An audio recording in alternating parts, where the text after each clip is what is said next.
Breaking news.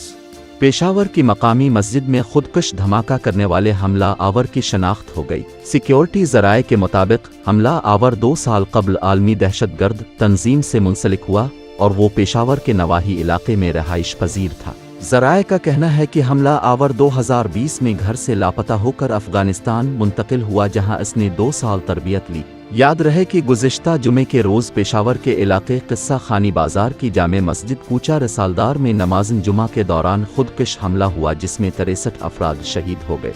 वाक़ये में 200 से ज़ायद अफराद ज़ख्मी हुए थे, जिनमें से 37 ज़ख्मी लेडी रेडिंग अस्पताल में ज़ेरे इलाज हैं, जबकि 5 ज़ख्मी ICU में हैं। ऐनी शाहिदीन के मुताबिक खुदकुश बमबार ने पहले सिक्योरिटी अहलकारों पर फायरिंग की, फिर मिंबर के सामने आकर खुद को धमाके से उड़ा लिया था। मज़ीद अपडेट्स के लिए हमें सोशल मीडिया पर फॉलो करें।